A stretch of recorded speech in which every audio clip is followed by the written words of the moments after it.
Hello and welcome to my channel. It is halfway through the month of September. Today is the 15th.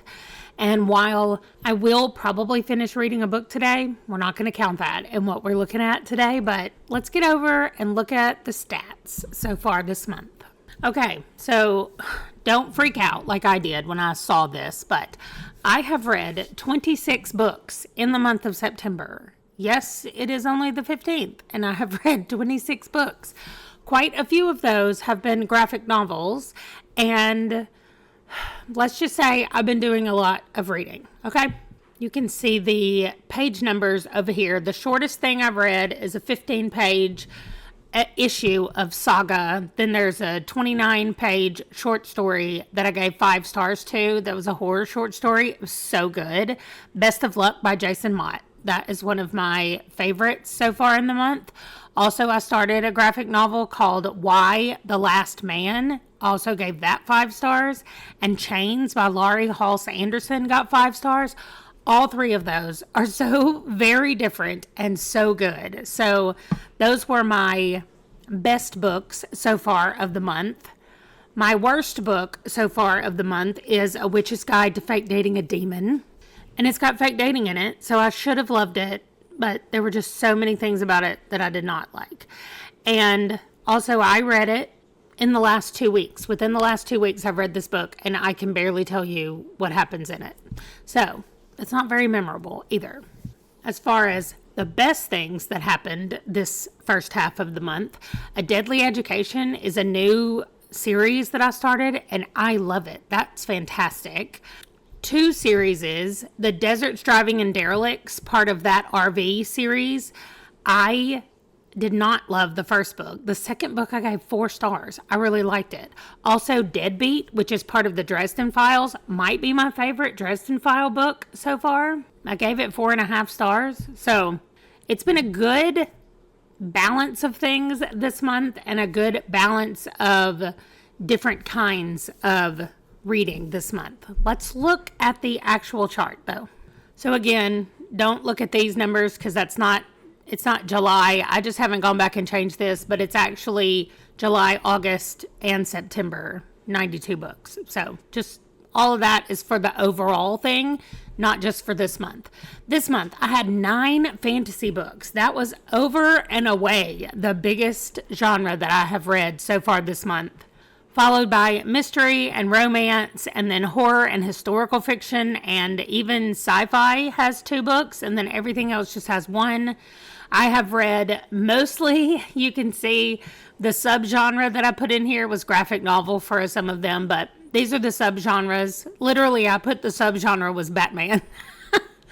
I was like, maybe I'll read more of those, and then I'll have them all together like that in that subgenre. I like it. Publication year, a lot in 2023, a lot in 2020, and a lot in 2022. Everything else is kind of spread out everywhere. I think the first or the oldest book on my list was 1986. There's a 1988 also. Everything else is in the 2000s, but those are the oldest 2 on my list. I mostly read adult. I did read some young adult and some middle grade. I mostly read novels, but I did read graphic novels, comics and manga, and short stories this time. I mostly read as audiobooks, but I did read some paperbacks and ebooks this time. And here are the series. 18 of them are in progress, 7 are standalones, and 1 completed series. So 19 of the 26 books I read this time were part of a series. So let's go over here and we can see how many are number 1s. 9. So that's not bad. Half of the ones that I read are not number 1. So that's good. The publishers, I only had 3 books that were self-published this time.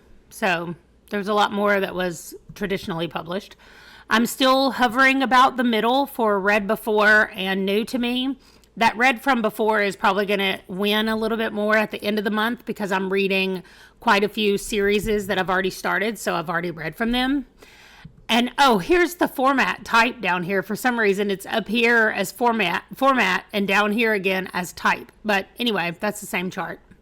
And then we can look at the map, which is the United States and the UK on this side.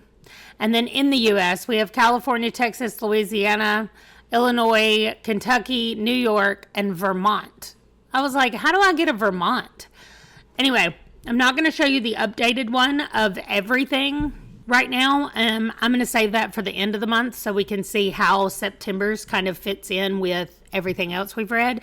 And I do know Vermont is where the school is in A Deadly Education. So if you're looking for a Vermont book, A Deadly Education by Naomi Novik is really good, and it's set in Vermont.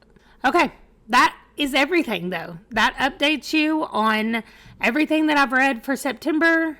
And what am I going to take away so far from this month? I really want to continue with a lot of the series that I've read. They're getting really good, and I've started some really good ones. I want to go find anything else Jason Mott has written and add him to my list. I got very big, like, Stephen Graham Jones vibes from him as far as, like, turning the expected on its head in short stories, which is, I think, what Stephen Graham Jones does a great job of in his short stories. So I got some of those vibes from Jason Mott. So I really want to go back and see what he has done. And then also, I think I might need to check out my 50 before 50 list and just make sure that I'm making enough progress on it, because I'm supposed to be averaging 10 to 12 books per month from that list, and that does not feel like it's happening. Maybe it's going to happen based on what I'm reading in the second half of this month, but for the first half, it's not really happening. So that is everything. Thank you for watching. Leave me a stack of books down in the comment section, and I'll see you in my next video. Bye.